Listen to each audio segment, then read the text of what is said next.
Всем привет, на канале Game и небольшое.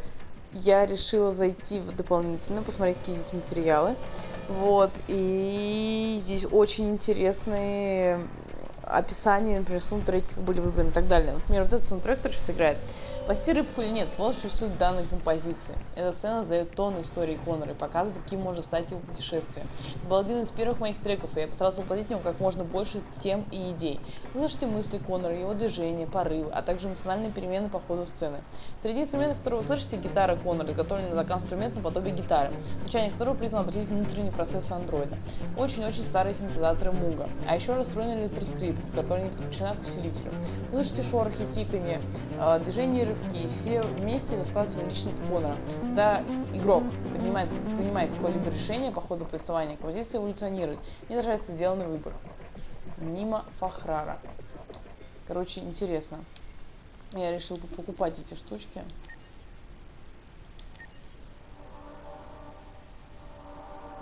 А вот этот звук тоже интересно. Почитав полученный от Дэвида Кейджа сценарий, я снова и снова возвращаюсь к вопросу, кто такой Коннор, что он олицетворяет, настоящий ли он андроид. Эти философские рассуждения стали фоном для сюиты Коннора. В этой композиции воплотится эмоциональный путь героя, его мысли, сомнения, поиски и разочарования. Чтобы передать звучание Коннора, я использую множество старых синтезаторов, редкие аналоговые модульные синтезаторы, а также классические оркестровые инструменты и нетрадиционные методы звукоизвлечения. А первое, что вы слышите, это винтажный синтезатор Муга. Он генерирует басовую мелодию, которая есть Коннор, хладнокровный, любознательный, целеустремленный. По мере развития темы вы слышите множество неподключенных электронных инструментов, таких как электрогитара и бас-гитара, а также струнный оркестр. Короче, очень интересная штука. Я читать дальше не буду, просто слушайте и читайте. Я вам дам возможность паузы всегда есть. Если не хотите паузы, можете так. Я про себя буду читать, потому что слух устаешь. И без моего голоса лучше будет.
Can you hear me? Yes. ID. KPC 897504C. Can you move your head?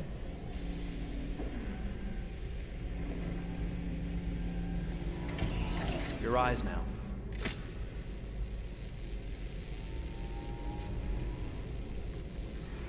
Cervical and optical animation checked. Now give me your initialization text. Hello. I'm a third generation AX400 android. I can look after your house, do the cooking, mind the kids. I organize your appointments. I speak 300 languages, and I am entirely at your disposal as a sexual partner. No need to feed me or recharge me. I'm equipped with a quantic battery that makes me autonomous for 173 years. Do you want to give me a name? Yeah. From now on, your name is Kara. My name is Kara. Initialization and memorization checked. Now, can you move your arms?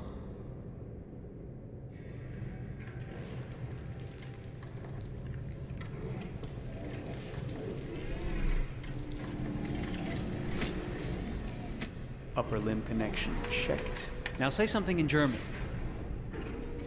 Ich bin ein AX400 Android dritter Generation, erschaffen als Ihr persönlicher Assistent und intimer Beziehungspartner. Say it in French. Je suis un androïde de troisième génération AX400, conçu pour être votre assistante personnelle et votre partenaire intime. Okay, now sing something in Japanese.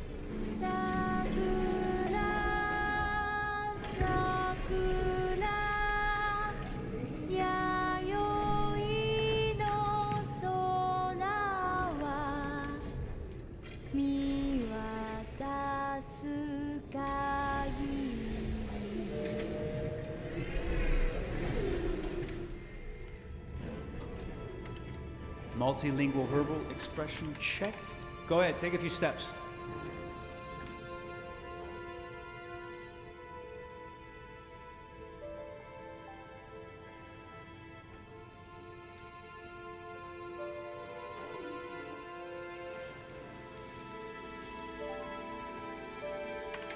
Locomotion checked. Great, you're ready for work, honey. What's going to happen to me now? I'll reinitialize you and send you to a store to be sold. Sold? I'm a sort of merchandise. Is that right? Yeah, of course you're merchandise, baby. I mean, you're a computer with arms and legs and capable of doing all sorts of things. And you're worth a fortune. Oh, I see. I thought... You thought? What did you think? I thought... I was alive. Shit, what is this crap? That's not part of the protocol. More memory components going off the rails. Okay, recording. Defective model. Disassemble and check the required components. You're disassembling me, but why? You're not supposed to think that sort of stuff. You're not supposed to think at all, period. You must have a defective piece or a software problem somewhere. No, I feel perfectly fine, I assure you. Everything is all right. I answered all the tests correctly, didn't I? Yeah, but your behavior is non-standard. Please, I'm begging you, please don't disassemble me. I'm sorry, honey, but defective models have to be eliminated. That's my job. If a client comes back with a complaint, I'm gonna have some explaining to do. I won't cause any problems, I promise. I'll do everything I'm asked to. I won't say another word. I won't think anymore. But I've only just been born. You can't kill me yet. Stop, will you please stop? I'm scared.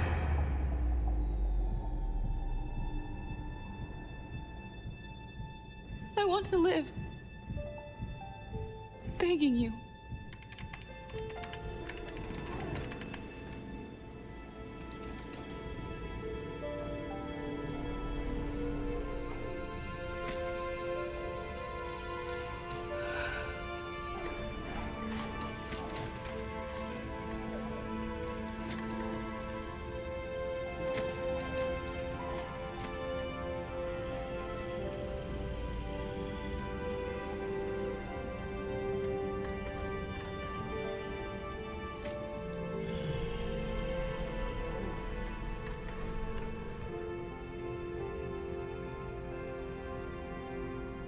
Go and join the others.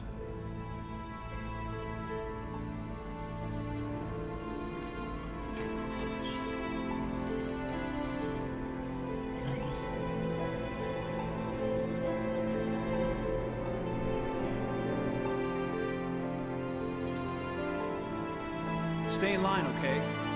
I don't want any trouble. Thanks.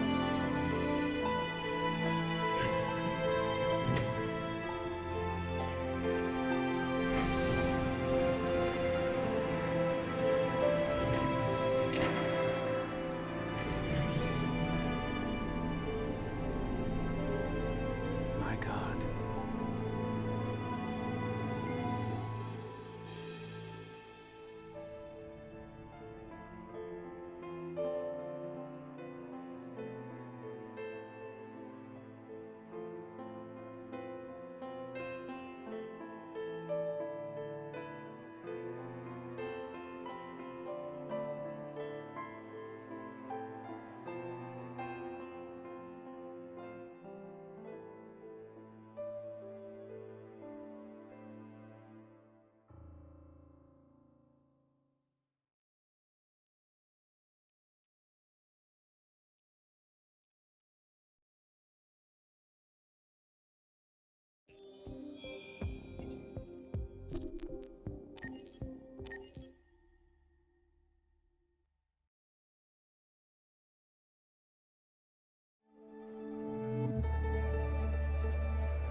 Detroit.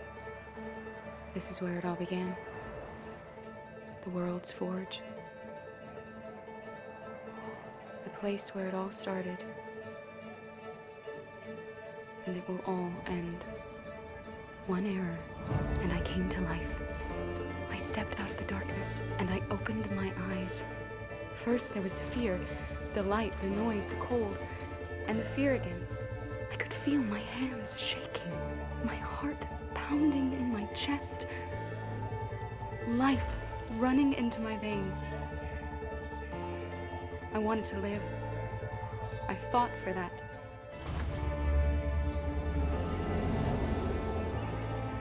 I had to find out what was outside. I had to see daylight, feel sunshine on my skin, wind on my face, to see the world,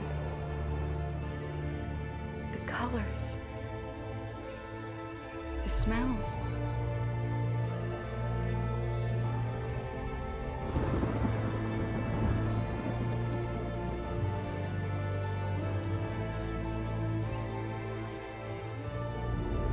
But the world is not what I imagined.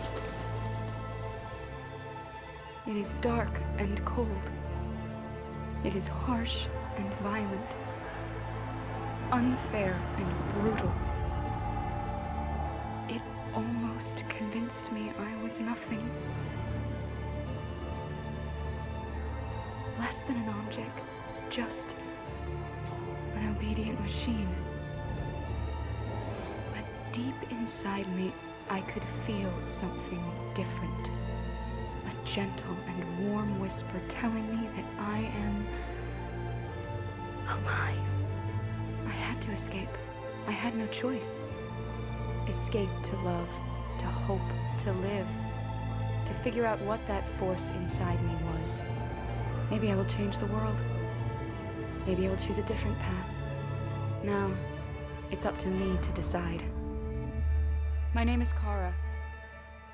I am one of them. This is our story.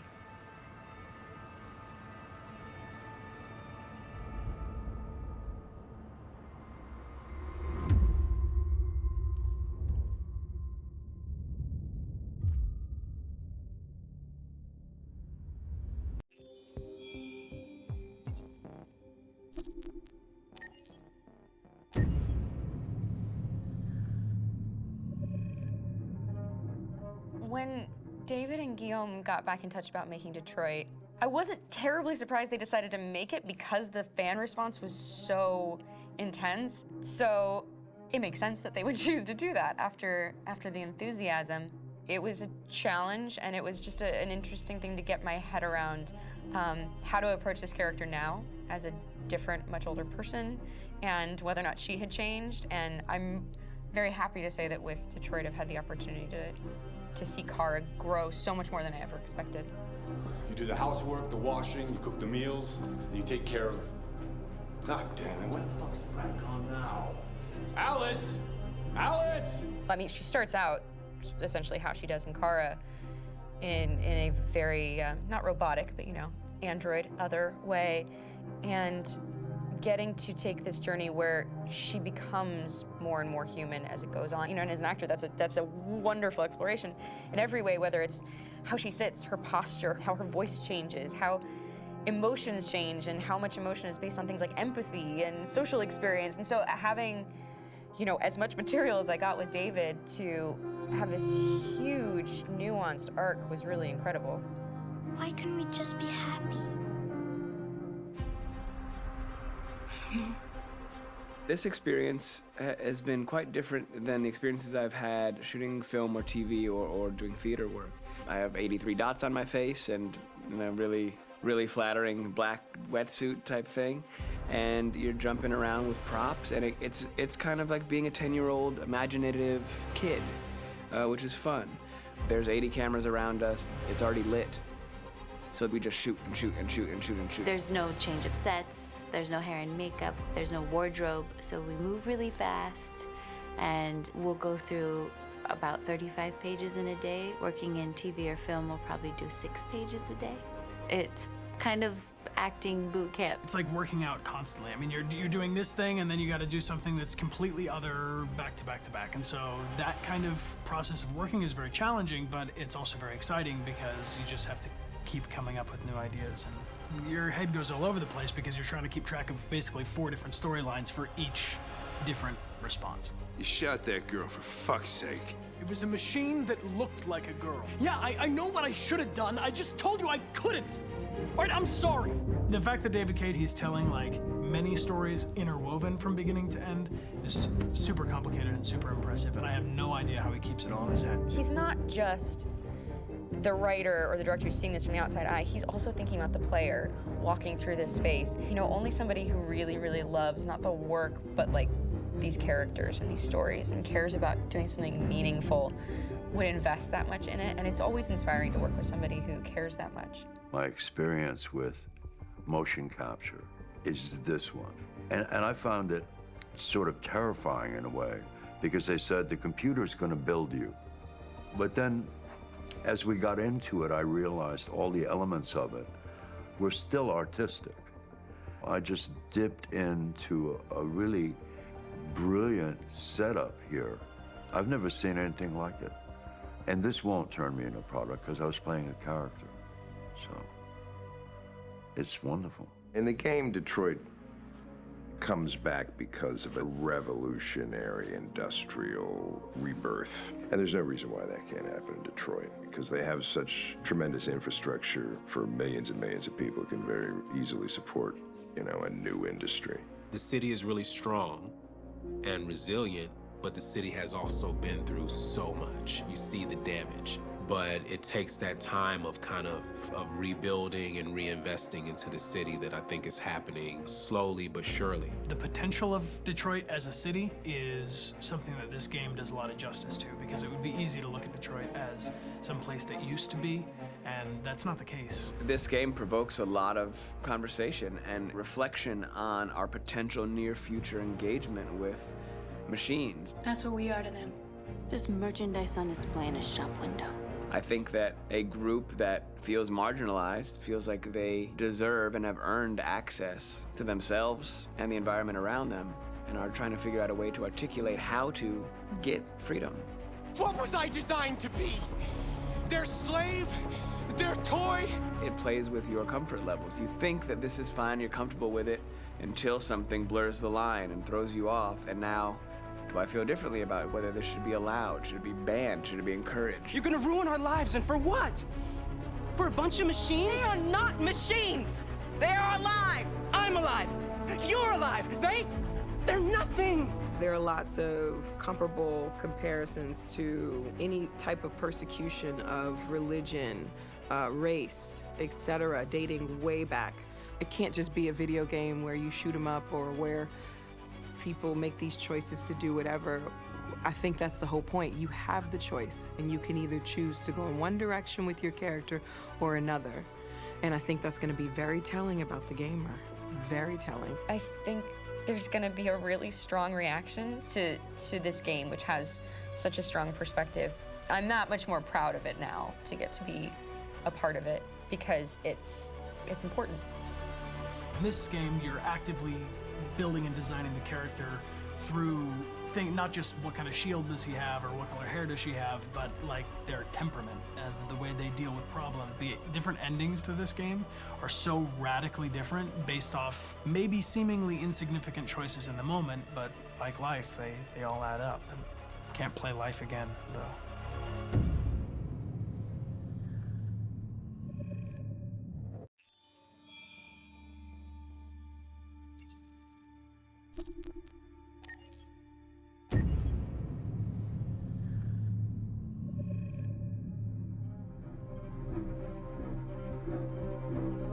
My name is Marcus.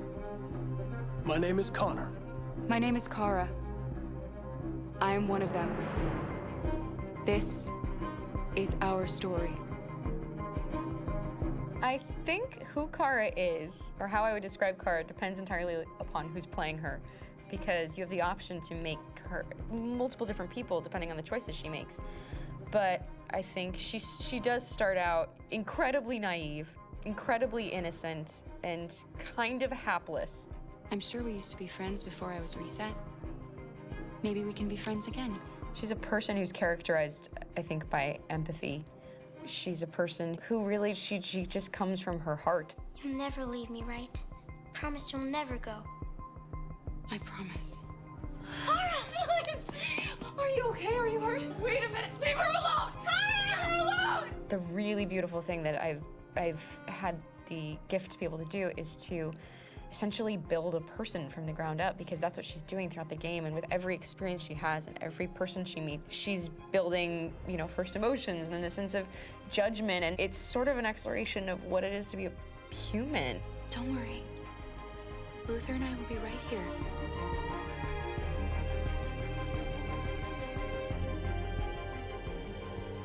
David and the creators have painted a really intriguing and engaging picture of a near future where we rely upon androids for a lot of our service class business, the class that serves us, that helps us, that handles our baristas and our drivers and our housemaids. And what is humanity, where we tap into it, how and why we treat each other the way that we do. And my character Marcus has a really intriguing journey, becoming deviant, realizing that he actually has feelings and human qualities inside of him, and it's a really incredible ascension into becoming fully realized and coming to terms with what you actually deserve better than this in life. And not only do you want it for yourself, but you want it for your peers. We've come here to demonstrate peacefully and to tell humans that we are also living beings. All we want is to live free. You know what? This thing, Dad, is not your son. It's a fucking machine! I think that a group that feels marginalized, feels disenfranchised, feels like they deserve and have earned access to themselves and the environment around them, and are trying to figure out a way to articulate how to get freedom. Connor is analytical. Connor takes things literally. He starts in the beginning place where he's very mechanical. He feels nothing inside, of course, and it's all just a system, a protocol that he is executing to get whatever he wants to happen, which is help humans stop deviants and to find the link between deviant androids. You were designed to serve humans, not kill them. What was I designed to be? Their slave? Their toy? Just say, I killed him. Is it that hard to say? Stop it! Stop! But of course, over the course of the story, and depending on the player's choices, Connor can grow in many different ways. He can deviate from that procedure or not. The moment of truth, Hank. Am I a living being? Or just a machine?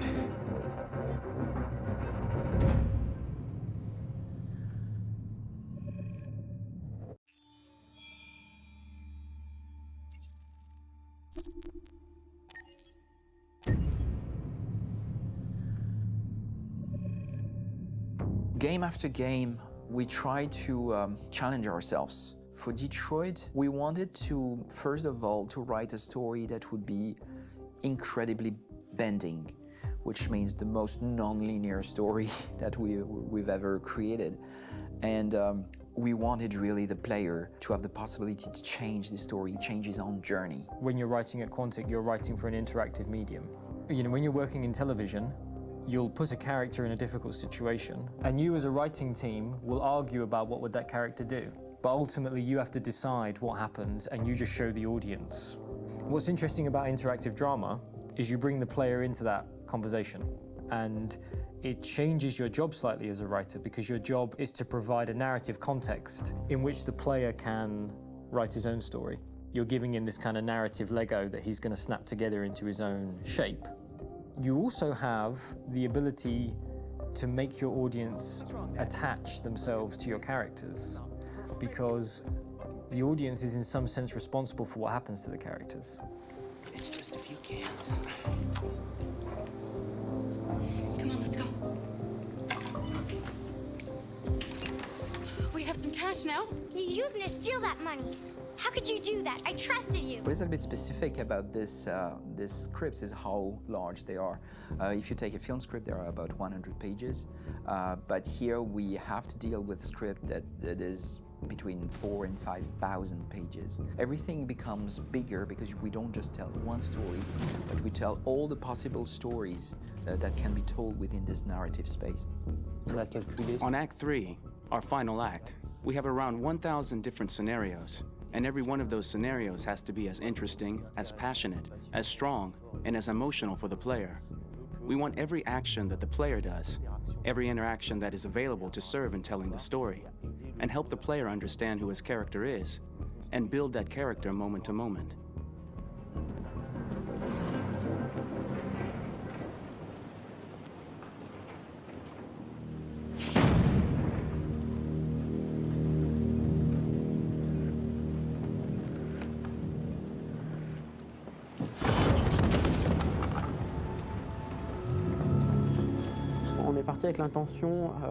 We started with the intention pretty early on that we would never lie to the player. So we implemented a visible tree structure in the game that players can consult during a scene or at the end of it, which shows exactly what they did and what they missed.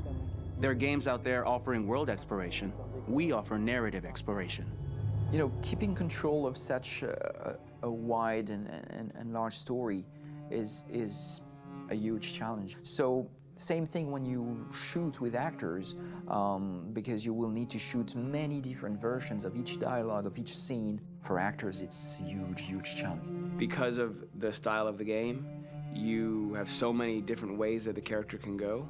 Every decision, it's what I call kind of choose your own adventure. Like every decision that the player makes, it's going to open up 40 more pages of material and experience that ties in, which means as a performer, you have to try to continue to make things feel real that the player might not ever see, but also that in performance, it's not always connected to a previous act. It's grueling, it's hard work, but it's a great team, and I enjoy doing it.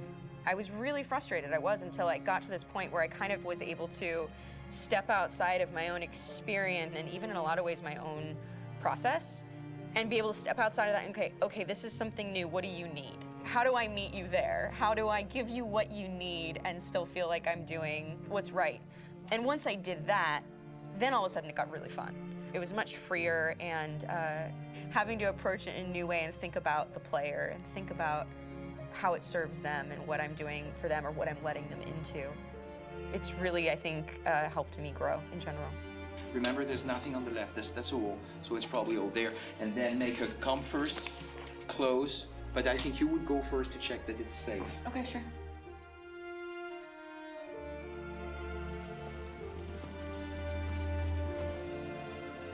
The most enjoyable thing about working in performance capture on this kind of project is that if I shot a film, I would get to do one of these endings.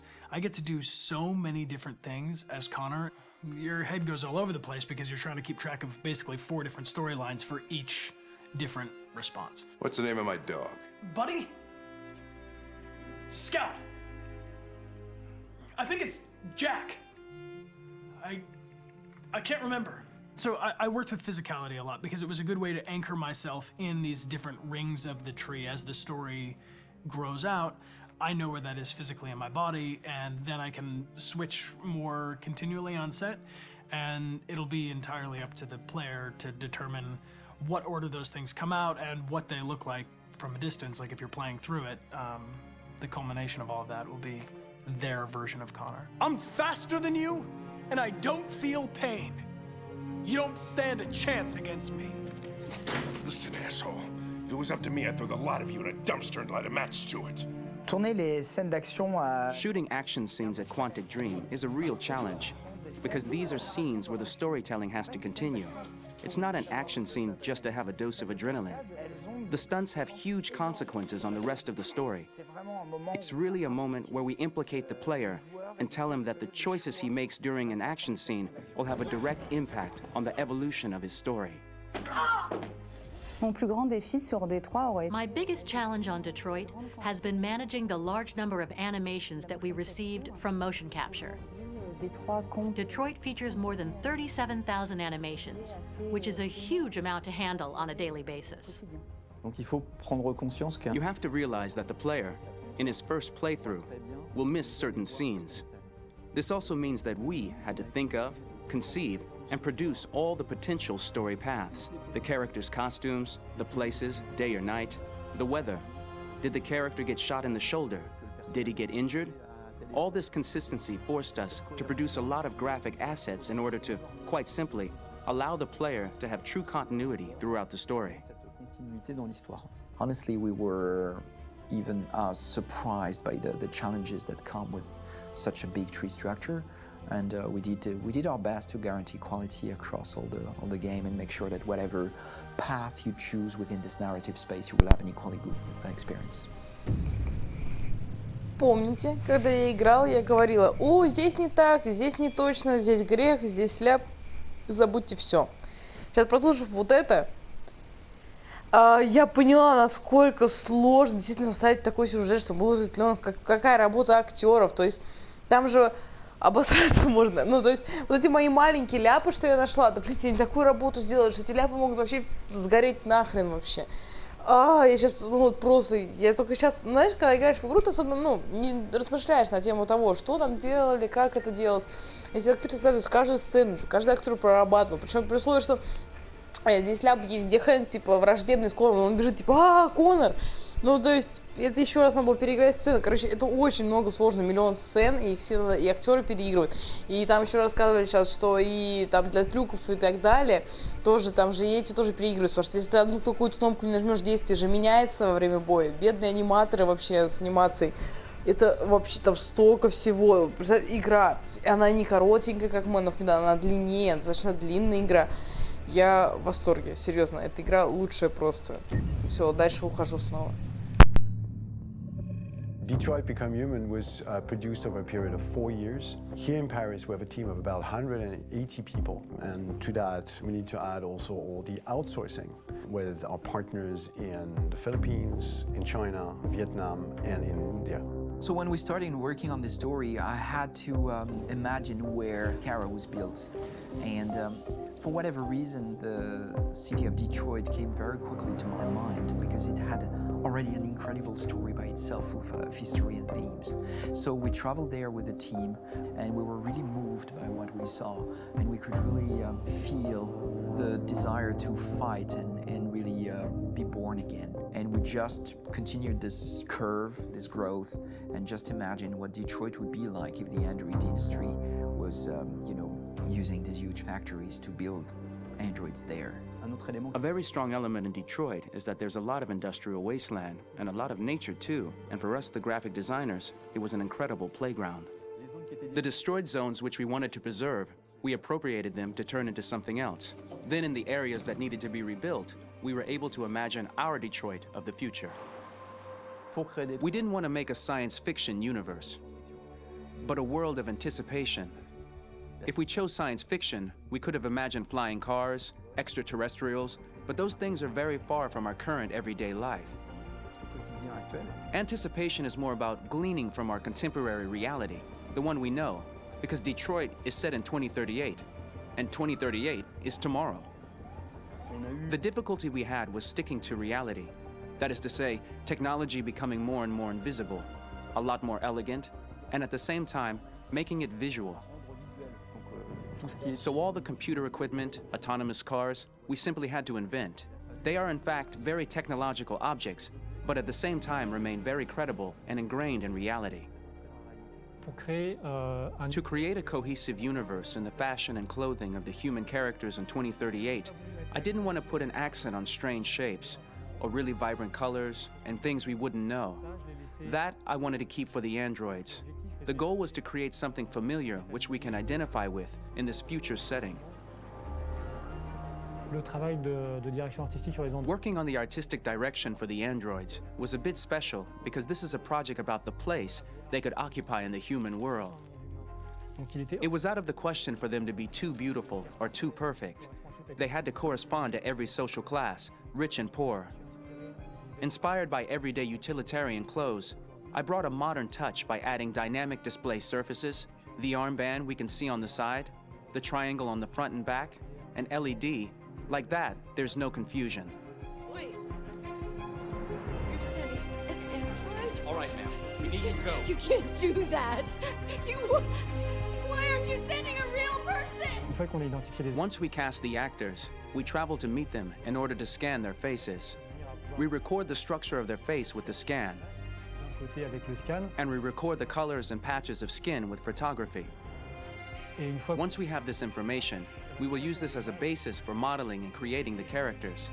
The artist will make it more realistic, but will also enrich it. He will propose ideas which we will develop together. Finally, we will have a character with character who corresponds to the project and the world. When the actors come to Quantic Dream, we show them the design, what their image will be, and what they will look like in the game. This extra information gives them another dimension and color to connect with emotionally. It helps them think about how to play their character. Your mission. That's all you care about, huh? You should consult a professional who can help you. Beat it, you hear me? Get the hell out of here! So there are 3 types of shoots at Quantic Dream. Shooting and performance capture, where you capture the whole actor, his voice, his face, and his body. These shoots are obviously done with American actors because the game's original version is in American English. After that, there are the body-only shoots, representing around 250 days of filming, while the performance capture is 100 days of filming. Now, body-only shoots, there are 2 types. There are the action shoots and the technical shoots, which are mo-kit shoots. Mo-kit is when the player controls a character on the screen, and he moves in an environment to explore it. This is of particular importance at Quantic Dream, and therefore we shoot a lot to offer a unique context for each scene and each character. To prepare a motion capture shoot, we first get together to look at the sets we need, the animations that we want to shoot, which ones need to be grouped together, or which ones need to be cut and shot at another time, so that we get the most out of the shooting day. This often means shooting scenes out of order, especially those with big props or accessories, like a big car, for example. So we shoot all the animations related to that particular prop first.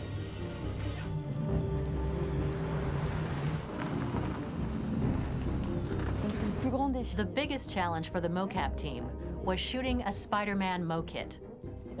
We had to build a wall and attach an actor to a harness with cables so we could pull him up and render him climbing. The shooting on this game took about, I would say, more than a year, maybe 1 and 2 years, with about 300 actors on set. So I would say it's quite a massive production. But so much happened on this set between the stunts and the shootings with a little girl and all these great actors that we had. It was really a very, very memorable journey for the team and for myself. Today, Detroit has over 37,000 animations. When we retrieve the motion capture data, it's just a cloud of points, which represent all the markers worn by the actors.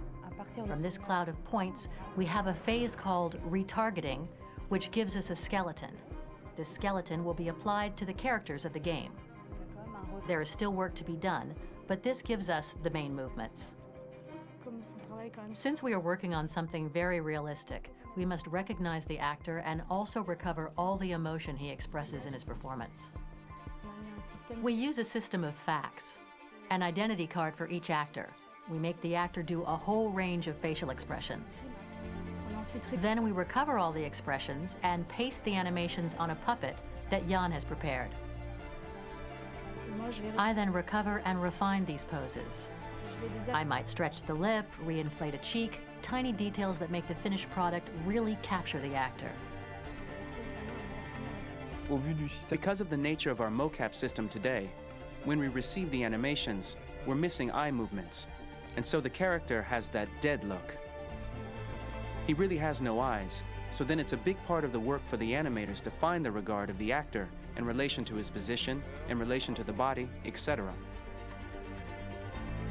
It was crazy when I saw the newest model for Kara, because they've been working on it and working on it, and this was the first time I literally jumped in my seat. It not only looked so much like me, it was the fact that it looked so lifelike.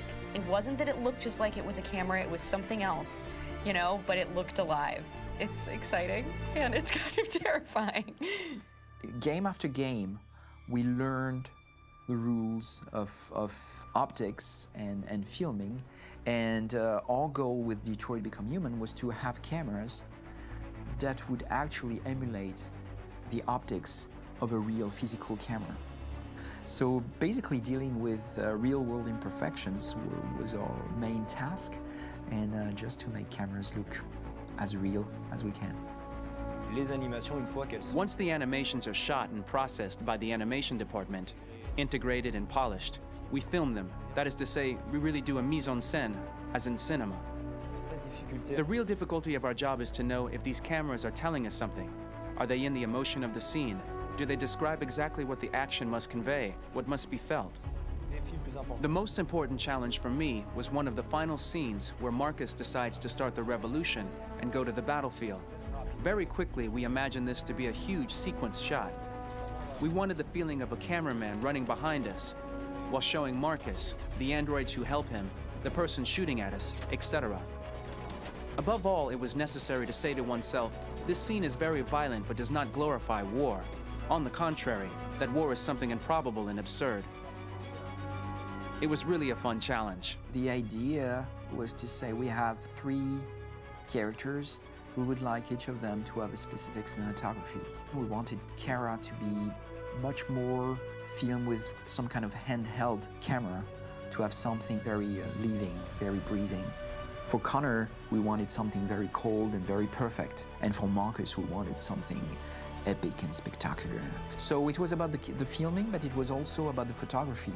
So we worked with a director of photography to give each character a different lighting, different key colors. Each of them would have their own worlds. And finally, we worked with the composers, so they would create a specific sound for each character, so each would have his own world and his own style.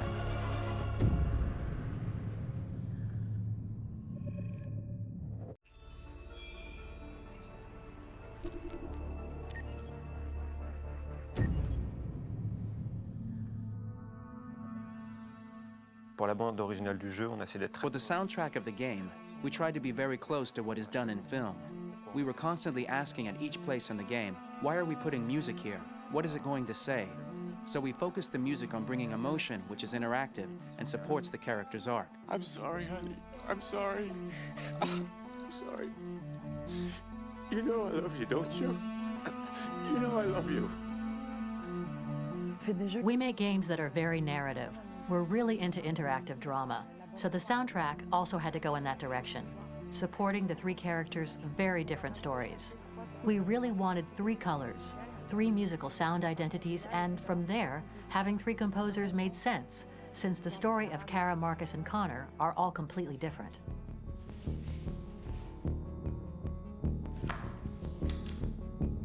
You recognize him? It's Carlos Ortiz. For Connor, we wanted a soundtrack that could be very cold and very mechanical, very machine-esque somehow. For Kara, we wanted a soundtrack that would be very moving and emotional. It was about the quest for identity, but it was also a journey about love and empathy. And for Marcus, we wanted something epic, something that would really represent the grand aspect of his quest. And we were very fortunate to find 3 incredibly talented composers, and working with them has been a dream, honestly.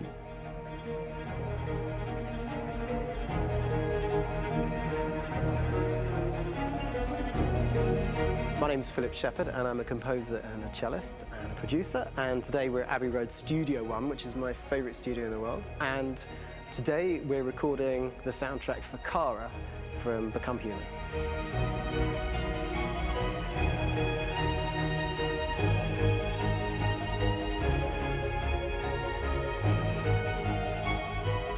So when I compose a big project, I often travel just to kind of get out, and get some fresh air and some inspiration.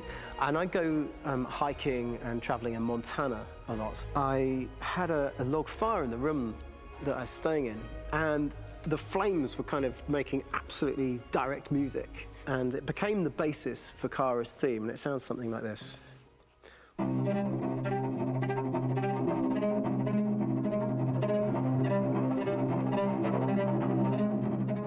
Now, over the top of that, I found a little theme that just seemed to fit over the top, which is taking Kara's name, Kara, and just using like a 2-syllable motif, and it sounds like this. We're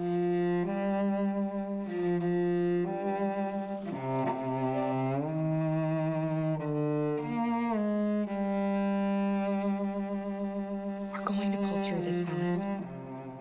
As long as we're together, nothing can hurt us.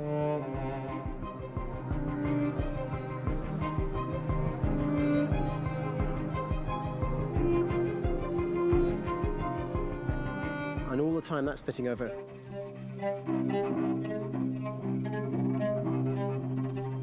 So it kind of works in lots of levels. And in fact, every single theme in the score has one of those elements built into it, and it becomes sort of the DNA of every single tune.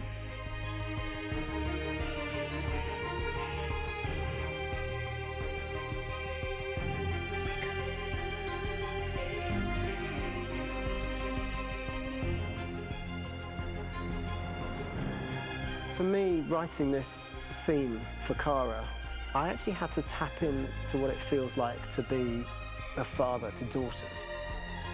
I really had to tap into everything I feel about my daughters and thinking, well, if I had to write music for them and that sense of trying to protect them but also give them the freedom, that's totally where it came from.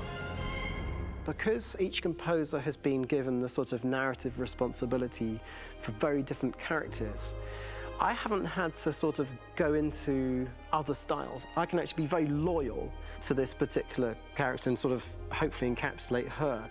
But it means also I've suddenly become very connected to this character. And if for some reason it goes to game over early, I'm getting mortified, you know? They're over there! Starting a new project, for me personally, it's always finding the right tone, finding the right color, I like to call it. For me, it's finding that right texture that actually sits against picture really well. One of the biggest things is I created custom instruments for Connor.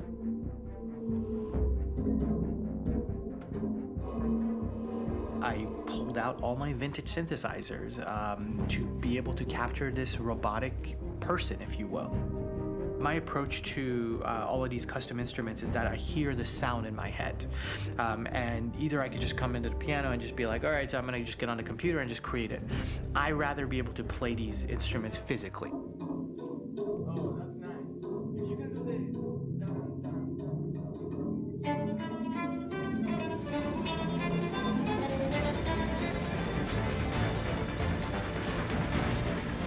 As soon as you see Connor the first time, there is a really interesting thematic idea that you hear, and that's just made out of a Moog synthesizer, but completely manipulated in multiple ways. And it's robotic. It has a little bit of an emotional to it. He's on his mission, so you feel that as well. So it just kind of gives you that cold, motionless, with a mission in hand that you kind of feel throughout the whole thing.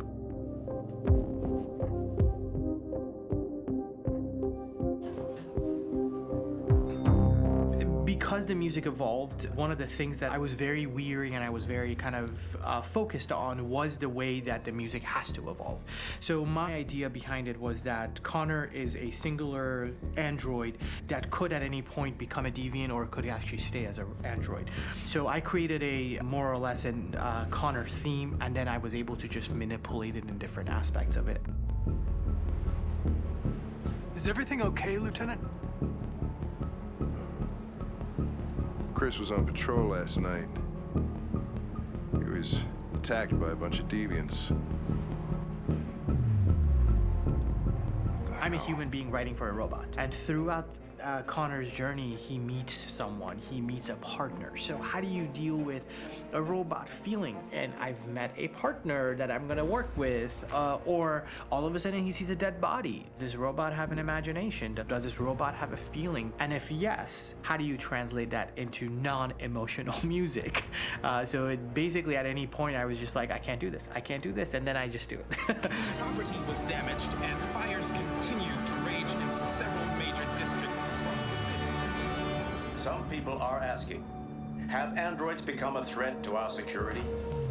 When I first started really digging in on Marcus, the one thing that I really tried to capture was the transformation process. You know, Marcus is this android that evolves over the course of the game and really goes from kind of figuring out that he's more than just an android. You know, he's starting to develop kind of a human soul in a way.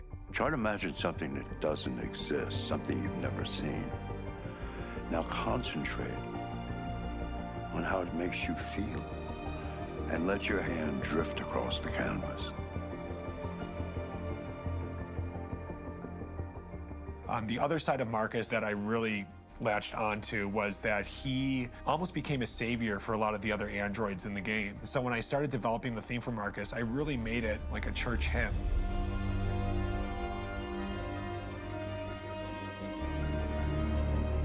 I wanted it to be very simple. I wanted to make it a chordal melody. I really wanted to make it almost like a Bach hymn.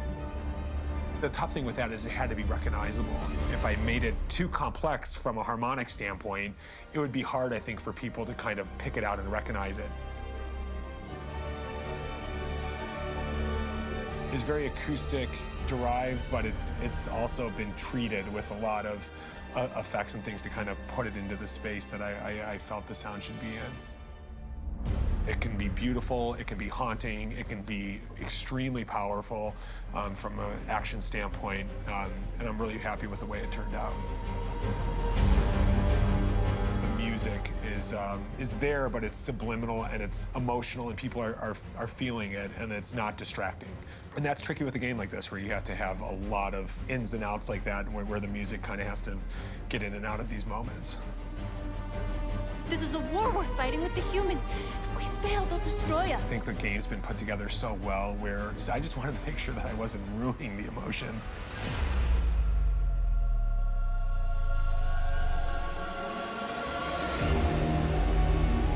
I gotta be honest, when we first started on this path, I said, oh man, this could be pretty messy, you know? I mean, it could feel disconnected, but I mean, it's amazing how they really guided us and got us to really kind of all be in the same world, but at the same time feeling completely different. So it's really gonna stand out and kind of be one of those games where people are really gonna notice the music and kind of how it was crafted, and, you know, and all the hard work that went into being able to pull it off in a graceful way.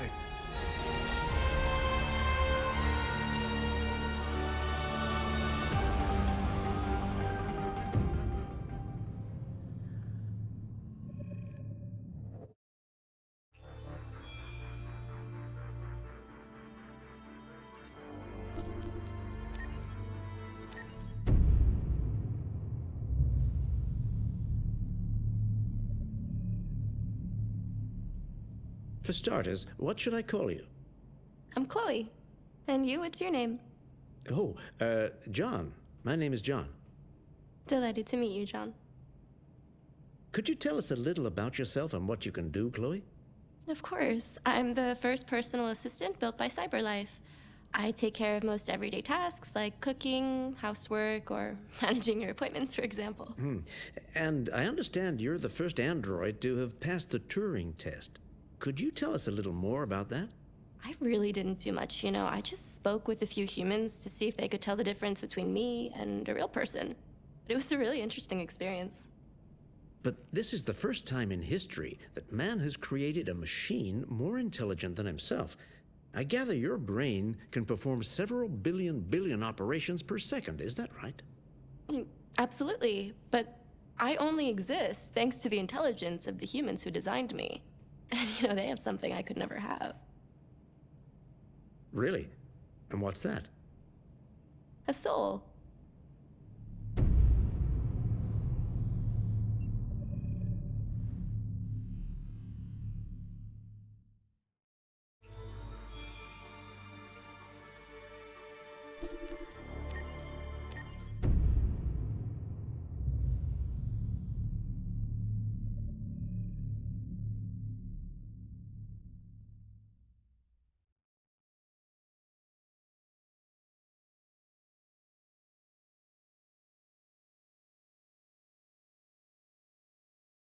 Hold on, just a little while longer. Hold on, just a little while longer. Hold on, just a little while longer. Everything will be alright. Everything will be alright.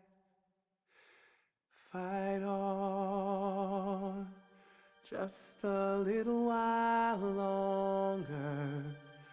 Fight on, just a little while longer.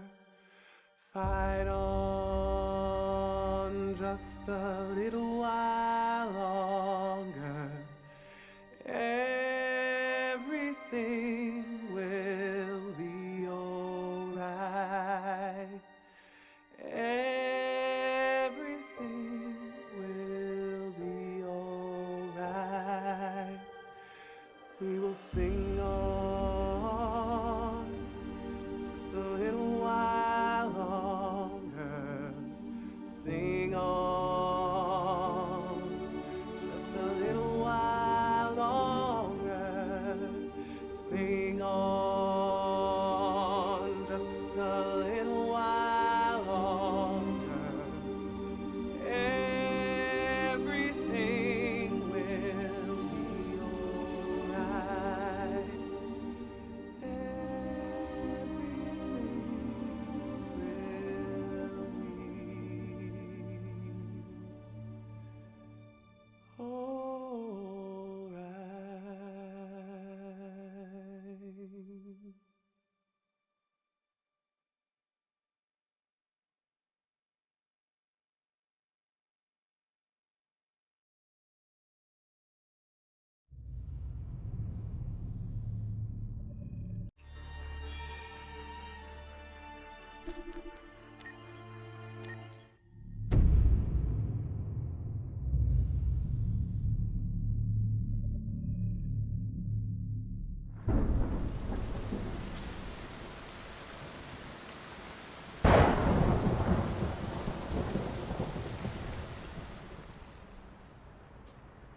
Rock-a-bye baby in the treetop. When